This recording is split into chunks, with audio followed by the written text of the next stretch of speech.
सहनाववतु सहनौ भुनक्तु सह वीर्यं करवावहै तेजस्विनावधीतमस्तु मा विद्विषावहै।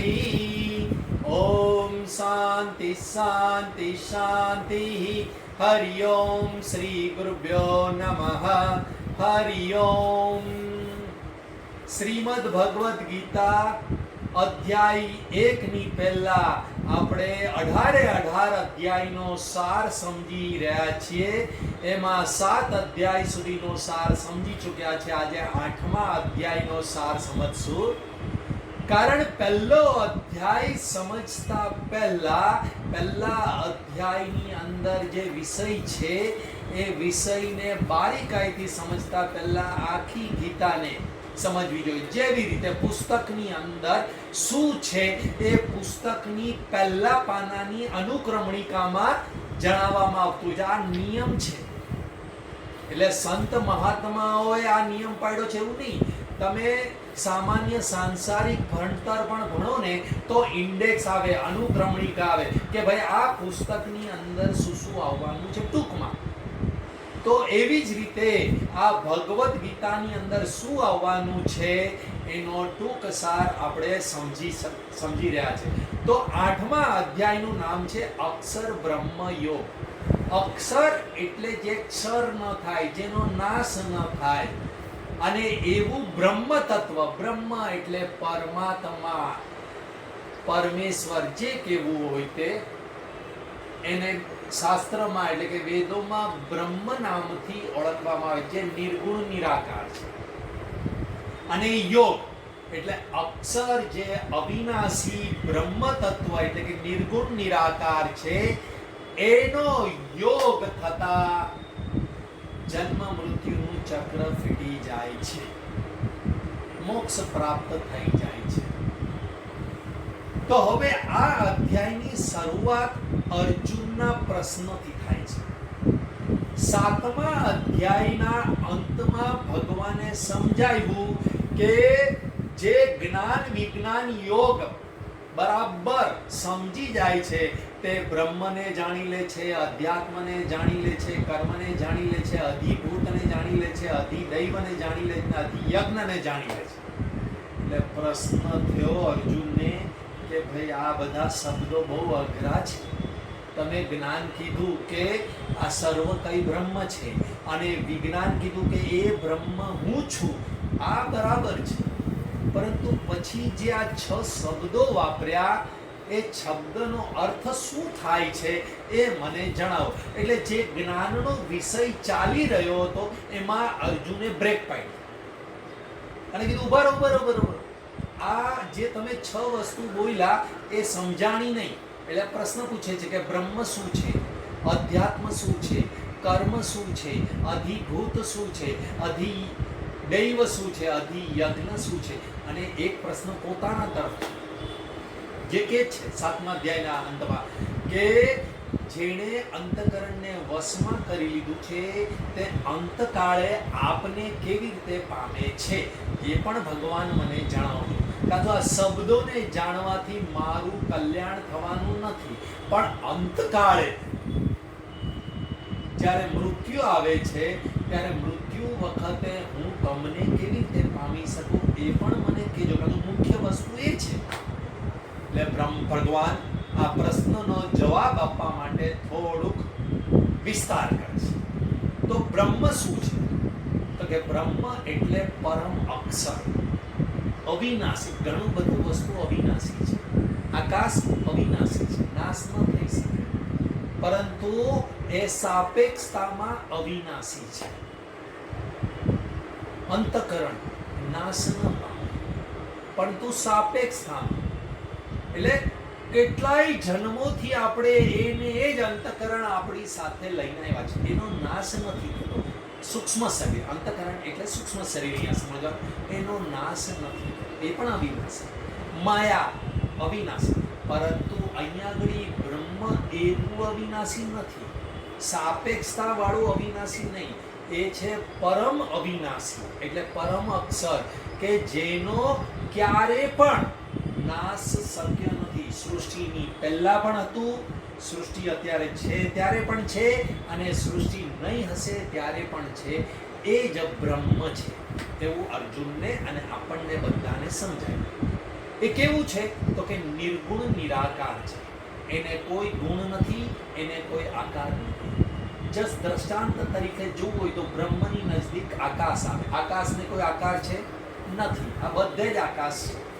ઉપર છે, નીચે છે, આપણી અંદર છે, આપણી બહાર છે, બધે જ આકાશ એટલે અવકાશ, બધે જ છે.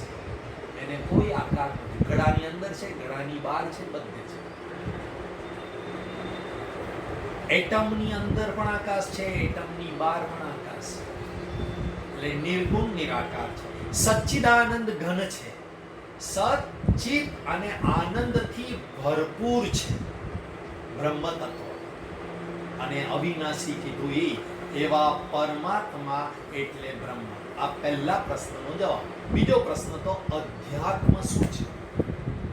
7મા અધ્યાયમાં 2 પ્રકૃતિ કીધી હતી, અપરા પ્રકૃતિ અને પરા પ્રકૃતિ. તો અહીંયા અધ્યાત્મ એટલે પરા પ્રકૃતિ, જે જીવાત્મા કહેવાય છે. બીજું નામ છે એનું જીવાત્મા.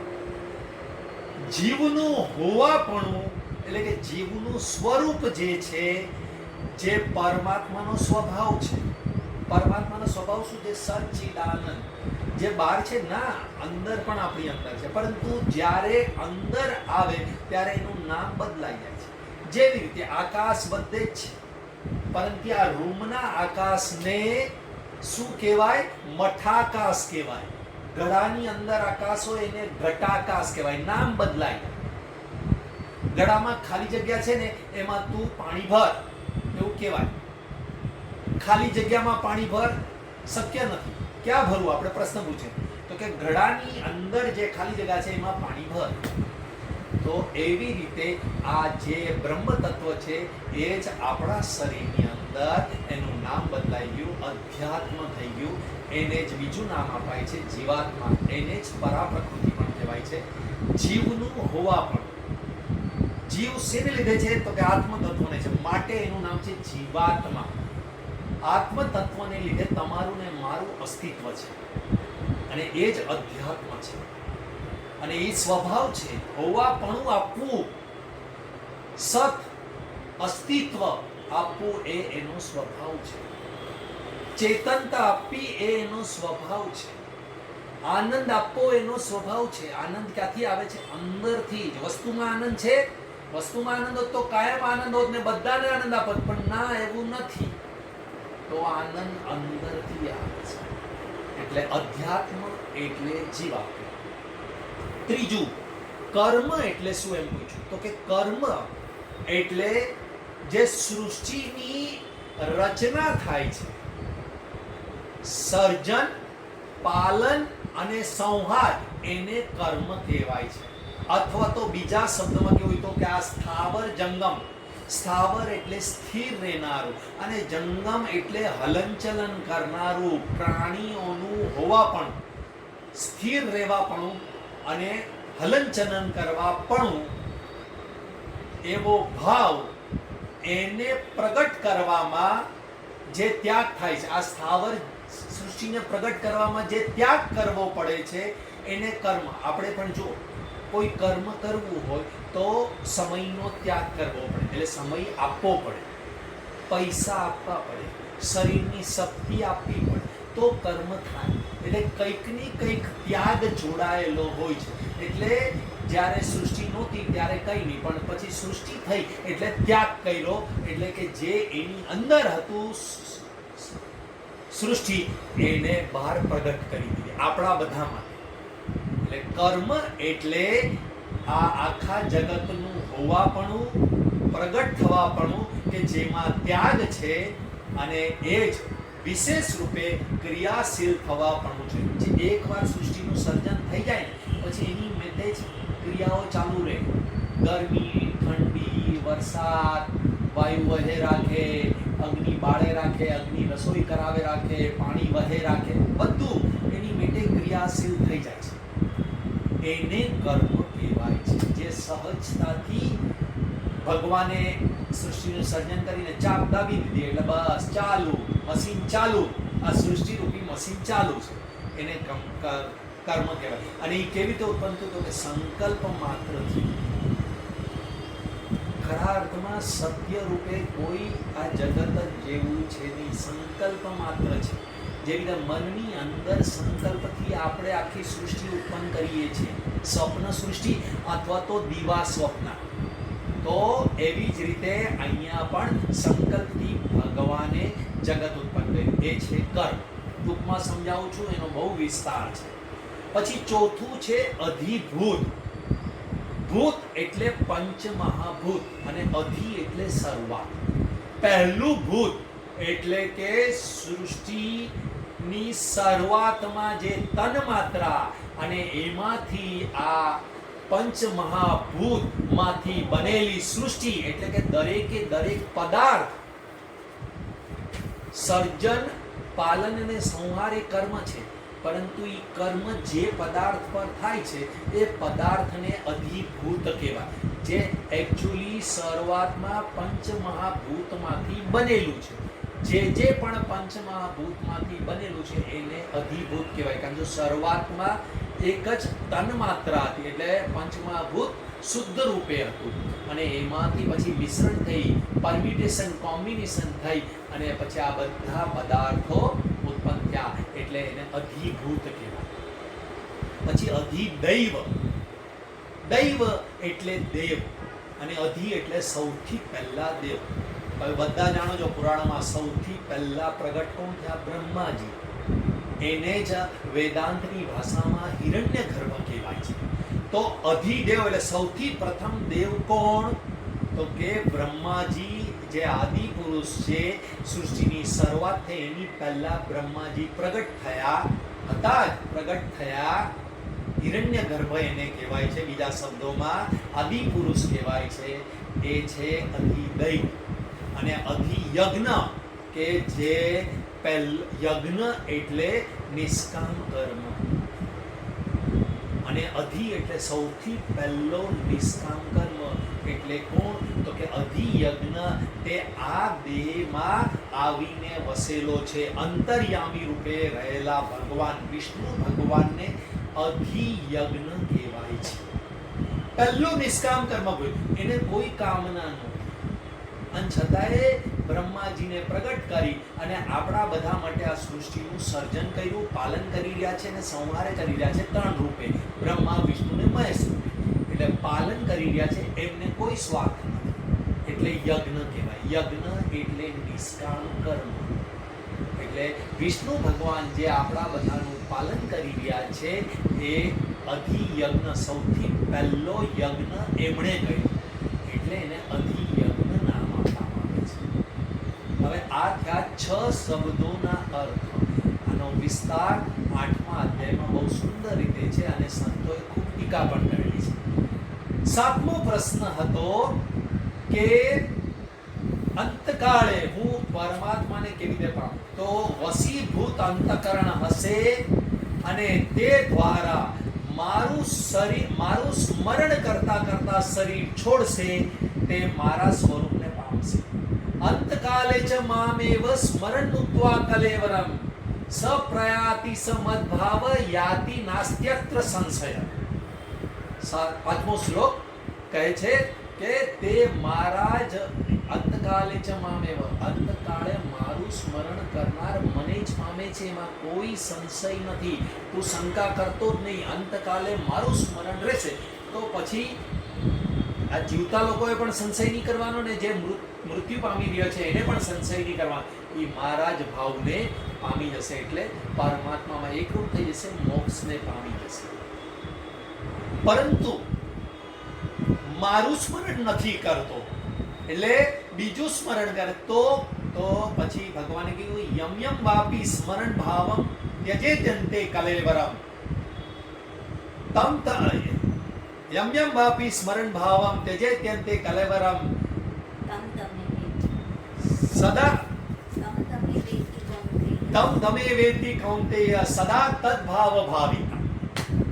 એટલે જે મારું સ્મરણ નથી કરતો તો પછી જે જેવું સ્મરણ કરે છે એવા ભાવને પામે છે. કેમ? તો કે સંબંધ એની સાથે જોડાઈ જાય. ધનનું સ્મરણ કરે તો ધન સાથે સંબંધ જોડાઈ જાય. પછી સ્વજનોનું સ્મરણ કરે તો સ્વજનો સાથે જોડાઈ જાય. પછી શરીરનું સ્મરણ કરે તો શરીર સાથે જોડાઈ જાય. એવી રીતે જેનું સ્મરણ એટલે જે ગુણોનું, જે ભાવોનું સ્મરણ કરે છે તે તેવા ગુણની સાથે સંબંધિત થઈ અને એવા જ ગુણને પામે છે. ઘણા લોકો જો તમે નવો જન્મ થયો તો ઘણા રજસ વૃત્તિના હોય, ઘણા સાત્વિક વૃત્તિના હોય, ઘણા તમસ વૃત્તિના હોય. કેમ? તો કે ગત મનુષ્ય જન્મમાં એમણે અંતકાળે તમસ ગુણનું સ્મરણ કર્યું હતું, સંબંધ બાંધ્યો હતો, રજસ ગુણનો સંબંધ બાંધ્યો હતો અથવા સાત્વિક ભાવનો સંબંધ બાંધ્યો હતો. એટલે બીજા મનુષ્ય જન્મમાં વચ્ચે કદાચ બીજી યોની મળે, પરંતુ જ્યારે બીજો મનુષ્ય જન્મ મળે ત્યારે એ છેલ્લા મનુષ્ય જન્મનો ભાવ એને પ્રગટ થઈ જાય છે. પરંતુ પ્રશ્ન થાય કે અંતકાળે સ્મરણ તો કર્મોને અધીન નથી, પુરુષાર્થને આધીન છે. જેવી વાસના તેવું ચિંતન. તમે આખી જિંદગી જે કર્મો કર્યા હોય, જે પુરુષાર્થ કર્યો હોય, પહેલાના જન્મના કર્મોને આધીન નથી. તમે આ જિંદગીમાં જેવો પુરુષાર્થ કર્યો હોય એવી વાસના થાય અને વાસનાને અનુરૂપ અંતે ચિંતન થાય. અત્યારે પણ તમને કોઈ પણ વિચાર આવે છે તો તમારી અંદરથી વિચાર આવે છે. તો અંદર જે વાસના, જેવા સંસ્કાર છે એને અનુરૂપ વિચાર આવે રાખે. જેવી વાસના તેવું સ્વપ્ન અને સ્વપ્નને સમાન જ મરણ અને ગતિ થાય છે. સ્વપ્નો જેવા તમને આવે એવી જ અંતકાળે પણ એવું જ સ્મરણ થશે, એવું જ મરણ થશે અને એવી જ ગતિ થશે. જો એટલે આખો દિવસ જેવું ચિંતન કરો એવા સ્વપ્ન, આખો દિવસ ભગવાનનું ચિંતન ચાલતું હોય, નામ સ્મરણ ચાલતું હોય, ભગવાન જે કરે છે સારા માટે કરે છે. નિંદ્રા વખતે, સૂતી વખતે પણ ભગવાનનું નામ સ્મરણ કરતા કરતા સૂએ, વાંચન કરીને સૂએ તો સ્વપ્ન કેવા આવે? તો કે ભગવાનને અનુરૂપ સાત્વિક સ્વપ્ન આવે. તો જેવા સ્વપ્નો તમને આવે છે આ વૃદ્ધાવસ્થામાં, એવું જ છેલ્લે મરણ કાળે ચિંતન થશે અને એવી જ ગતિ થશે. આ રહસ્ય 8મા અધ્યાયમાં બહુ સુંદર સમજાયું છે. ટૂંકમાં કહું છું, એક ઘણીવાર એવું થાય ને કે આ શિબિરની પહેલા 100 જણ થતા હતા, અત્યારે 65-70 જે એવરેજ થાય છે. તો જે લોકો છૂટી ગયા 35-40 જણ, એ લોકોને પણ આ સાર મળે અને તમે પણ કદાચ બ્રેક પડે ને છૂટી જાઓ તો એટલીસ્ટ ગીતાનો રહસ્ય તો ખબર હોય. અને માટે જ ટૂંકમાં આ ગીતાનું રહસ્ય સંત મહાત્માઓ કરતા હોય છે. હું તો એને ફોલો કરું છું. હવે વાસના કેવી રીતે ઉત્પન્ન થાય? જો બરાબર કડી સમજજો. અંતકાળે જેવું સ્મરણ થાય એવી ગતિ થાય. તો અંતકાળે સ્મરણ કેવું થાય? તો કે વાસના જેવી હોય. તો કે વાસના સાત્વિક કેવી રીતે થાય? તો કે સંસારમાં સુખ બુદ્ધિ ન હોય તો સંસારની વાસના ન થાય, પરમાત્માની વાસના. તમને ને મને સુખ બુદ્ધિ છે એટલે હા, પૈસામાં સુખ છે, ઘરમાં સુખ છે, સ્વજનમાં સુખ છે, લગ્નમાં સુખ છે, પાર્ટીઓમાં સુખ છે, હોટલોમાં ખાવામાં સુખ છે. આવું સંસારમાં સુખ બુદ્ધિ છે. એટલે તમને એવી જ ઈચ્છા થાય, ઈચ્છાઓ પૂરી કરો એટલે એવી જ વાસના થાય, એવા જ સંસ્કાર પડે. અને પછી અંતકાળે પણ પેલા દાદાને એ યાર આજે ઢોકળા બનાવજે ને, અરે આજે શ્રીખંડ પૂરી ખાવા છે, આવી જ વાસનાઓ થાય. ભેળ નથી ખાધી ઘણા વખતથી. જો વૃદ્ધાવસ્થામાં હોસ્પિટલમાં પણ હોય ને તો બસ આવી જ વાસના થતી હોય છે. એટલે સંસારમાં સુખ બુદ્ધિની હશે, પરમાત્મામાં બુદ્ધિ હશે તો સંસારની વાસના નહીં થાય, પરમાત્મામાં સુખ બુદ્ધિ રહેશે. મેરે તો ગિરધર ગોપાલ દૂસરો ન કોઈ. હવે આ સંસારમાં સુખ બુદ્ધિ ન થતા સ્મરણ સાત્વિક થાય છે. તો સ્મરણ પણ 3 પ્રકારનું છે. એક બોધજન્ય સ્મરણ. આ બોધજન્ય સ્મરણ એટલે શું? બોધ એટલે જ્ઞાન. જ્ઞાન એટલે હોવાપણું તમને ને મને હંમેશા રહે. હું છું, આવું સ્મરણ તો હંમેશા રહે છે, તો એને બોધજન્ય સ્મરણ કહેવાય છે. હવે તકલીફ એવી છે કે આ સ્મરણ અંદર છે, પરંતુ બહારથી બીજું સ્મરણ પણ આપણે કરીએ છીએ. ગઈકાલના વર્ગમાં પણ આ જ મેં વાત કરી બોધજન્ય સ્મરણની. પોતાના હોવા પરાનું સ્મરણ બધાને છે. કોઈને કોઈ પણ દિવસ સવાર બપોર રાત ગમે ત્યારે પણ એવું નથી લાગતું કે હું નથી. પરંતુ તકલીફ એ છે કે એ જે હું છું એટલું જ સીમિત નથી રાખતા. ના, હું શરીર છું, હું પૈસાદાર છું, હું જ્ઞાની છું, આ બધું બહારનું ઠાલવે રાખે છે. જે હું છું ને એની ઉપર ઠાલવે રાખે છે. અને એટલે જ બોધજન્ય સ્મરણ અંતકાળે રહેતું નથી. જે ઉપર ઠાલવેલું છે ને એ રહે છે. એટલે બોધજન્ય સ્મરણ જો ટકી જાય, વિવેકથી આ ઉપરનું બધું કાઢી નાખ્યું, તો પછી તમે જીવતા જ મોક્ષને પામો છો. બીજું, સંબંધજન્ય સ્મરણ. બીજો રસ્તો છે પરમાત્માને પામવાનો. પહેલો રસ્તો તો જ્ઞાન માર્ગ. બોધજન્ય એટલે જ્ઞાન મેળવી લો, વિવેક જ્ઞાન મેળવી લો એટલે બોધજન્ય સ્મરણ રહ્યું. હું છું બસ એટલું જ કાફી છે. બાકી બધું કાઢી નાખ્યું, બધા વચ્ચેની ભેળસેળ બધી કાઢી નાખી. એને કહેવાય બોધજન્ય સ્મરણ, એ જ્ઞાન માર્ગથી મળે. બીજું છે સંબંધજન્ય સ્મરણ. તમે જુઓ, તમને બધાને સ્મરણ છે કે હું કોની પત્ની છું, કોનો પતિ છું, મારો પુત્ર કોણ છે, મારું ઘર કયું છે, મારા પૈસા કયા છે, વગેરે વગેરે. આને કહેવાય સંબંધજન્ય સ્મરણ. ભૂલતા નથી કોઈ દિવસ. સંબંધ જેની સાથે બાઈનો આ મારું છે એવું માની લીધું એટલે એ સ્મરણમાં રહે જ. બાળક જન્મેલો હોય ને થોડાક દિવસમાં આ મારી માતા છે, સંબંધ બાંધી લીધો એટલે હવે એ છોડેની માથાનું પલ્લું. એટલે કહેવાય સંબંધજન્ય સ્મરણ. હવે આ થયું સંસારના સંબંધજન્ય સ્મરણ. તો શું થશે? અંતકાળે પણ આ સંસારની સાથે જોડાયેલ છું. તો હવે કરવાનું શું?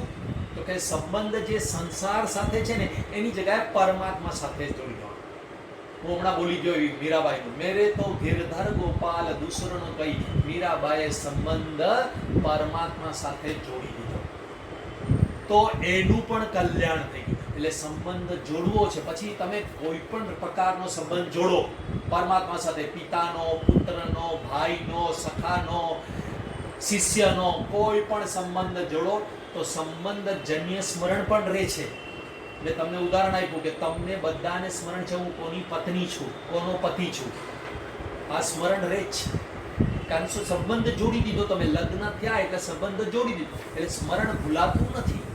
બસ એવી રીતે લગ્ન કરી લઈએ આપણે ભગવાન સાથે તો એ સ્મરણમાં રહેશે. હું ધારો કે બોલું છું તો મને સ્મરણ છે કે હું કોનો પતિ છું, કોનો પુત્ર છું. આ સ્મરણ રહે છે. ભલે હું બોલું છું, બધી ક્રિયાઓ કરું છું, પણ આ અહીંયા ઘડીથી ભૂલાતું નથી કે હું કોનો પતિ છું કે કોનો પુત્ર છું. બસ એવી રીતે જ અહીંયા ઘડી હું તો ભગવાનનો જ છું, ભગવાન જ મારા છે. આવો સંબંધ બાંધી લો તો સંબંધજન્ય સ્મરણ રહેશે. તો અંતકાળે જ્યારે આપણે મરતા હોઈશું ત્યારે હું ભગવાનનો છું, હું અહીંયા ઉભેલા કોઈનો નથી અને ભગવાન જ મારા છે, હું ભગવાન પાસે જ જાઉં છું. આવું સ્મરણ રહેશે. કારણ શું? ત્યારે વાણી નહીં હશે, આંખ બંધ થઈ ગઈ હશે, કાન બંધ થઈ ગયા હશે, મન ધીરે ધીરે ધીરે ધીરે ખલાસ થશે, પરંતુ મનમાં છેલ્લો ભાવ આ હશે કે હું તો ભગવાનનો છું, પતિ ગયું. એટલે બીજું સંબંધજન્ય સ્મરણથી પણ આપણું કલ્યાણ થઈ જાય છે અંતકાળે. પહેલું થયું બોધજન્ય સ્મરણ. બોધ કરી લો અહીંયા હું છું, બસ એટલું જ. બીજું હું ભગવાનનો છું, આ ભક્તિ માર્ગ થયો. બીજો હું ભગવાનનો છું, ભગવાન મારા છે.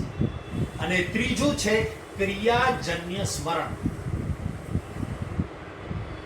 ઉદાહરણ, તમે જે ક્રિયા કરતા હો ને એનું સ્મરણ રહેતું હોય. ઉદાહરણ, ગામડામાં બહેનો કુવેથી માટલું ભરીને લાવે ને માથા પર રાખે અને ચાલતી હોય અને વાતો ચીતો કરતી હોય, હાલન ચાલન પણ કરતી હોય અને મોજમાં પણ હોય, પરંતુ ક્રિયાજન્ય સ્મરણ છે. કે ક્રિયા કઈ છે? તો કે માથા પર માટલું કરેલું છે એને બરાબર યાદ રહે છે, એ ભૂલી નથી જતી માથા પર માટલું, એટલે ક્રિયાઓ કરશે પણ એ બરાબર ધ્યાનમાં રાખીને ક્રિયા કરશે. બીજી વસ્તુ, ઓલા દોરડા પર નટ, બે બાજુ પાઇપ હોય ને એક દોરડું હોય, એના પર ઓલું લાકડી લઈને ચાલતો હોય છે, છોકરાઓ પ્રેક્ટિસ કરે, અભ્યાસ કરી લઈને ચાલતા હોય છે, તો આજુબાજુ બધે જુએ અને છતાંય એના પગ દોરડા પર સ્થિર રહે છે કે નહીં, હાથમાં બેલેન્સ કર્યું છે કે નહીં, એના પર હોય છે. ત્રીજું, ડ્રાઇવિંગ કરતો હોય, બાજુવાળા સાથે વાતચીત કરતા, પતિ ડ્રાઈવ કરતા હોય, પત્ની સાથે વાત કરતા હોય, સામે પણ જોતા હોય અને કોઈક વાર મોઢામાં ખાતા પણ હોય, મ્યુઝિક પણ સાંભળતા હોય, કેટલું બધું કરે, પરંતુ આ સ્ટીયરિંગ કે હું ગાડી ચલાવી રહ્યો છું, આ સ્મરણ ભૂલાતું નથી. તો એવી જ રીતે ક્રિયાજન્ય સ્મરણ પણ આપણને રહેવું જોઈએ. એની વાત આવતીકાલે કરશું. અચ્છા, એક શોર્ટમાં કહી દો. ક્રિયાજન્ય સ્મરણ પણ ત્રણ પ્રકારનું છે. આ વિષય પૂરો થાય છે, પહેલો વિષય જે 8મા અધ્યાયનો છે. ક્રિયાજન્ય સ્મરણ 3 પ્રકારનું. એમાં પહેલું, સંસારની ક્રિયા મુખ્ય હોય અને સાથે સાથે નામ સ્મરણ કરતા. આપણું મુખ્ય ધ્યેય સંસારની ક્રિયામાં, ધારો કે બેનો રસોઈનું મુખ્ય ધ્યેય હોય અને પછી યાદ રહ્યું તો નામ સ્મરણ કરતા, તો આ ક્રિયાજન્ય સ્મરણ બહુ ફળીભૂત ન થાય. પછી બીજું હોય કે નામ સ્મરણ મુખ્ય છે અને સાથે સાથે કામ કરવું છે, એટલે મુખ્ય છે નામ સ્મરણ અને સાથે સાથે કાર્ય છે. આમાં પણ કોઈક વાર નામ સ્મરણ ભૂલાઈ જાય, પરંતુ જે ત્રીજું પ્રકારનું ક્રિયાજન્ય સ્મરણ છે એ છે કે ભગવાનનું જ કામ કરું છું, રસોઈ પણ ભગવાનની, કામ ધંધો કરું છું પણ ભગવાનનો. આપણે કે ને ઓફિસમાં નોકરી કરતો હોય, ભાઈ આ બધું કામ તો શેઠનું છે, એ ભૂલાય છે? નથી ભૂલાય. કે ભાઈ બોસ ખુશ થાય એટલા માટે કામ કરું, મારી સેલરી વધે વગેરે વગેરે વગેરે, આ ભૂલાતું નથી. હું કોની ઓફિસમાં છું, કોની વસ્તુ વાપરી રહી છે, કોઈ ભૂલાતું નથી. એટલે એવું જ આપણે જે કંઈ પણ કાર્ય કરીએ એ ભગવાનનું જ કાર્ય છે, એવા ભાવ સાથે અને એવા સ્વરૂપથી આપણે કર્મ કરીએ. અહીંયા આગળ પહેલો વિષય 8મા અધ્યાયનો પૂરો થાય છે. હવે આવે છે ભક્તિ યોગનો વિષય, જે આવતા વખતે આપણે વાત કરીશું. ઓમ પૂર્ણમદ પૂર્ણમિદં પૂર્ણાત પૂર્ણમુદચ્યતે પૂર્ણસ્ય પૂર્ણમાદાય પૂર્ણમેવાવશિષ્યતે. ઓમ શાંતિ શાંતિ શાંતિ. હરિ ઓમ શ્રી ગુરુભ્યો નમઃ. હરિ ઓમ.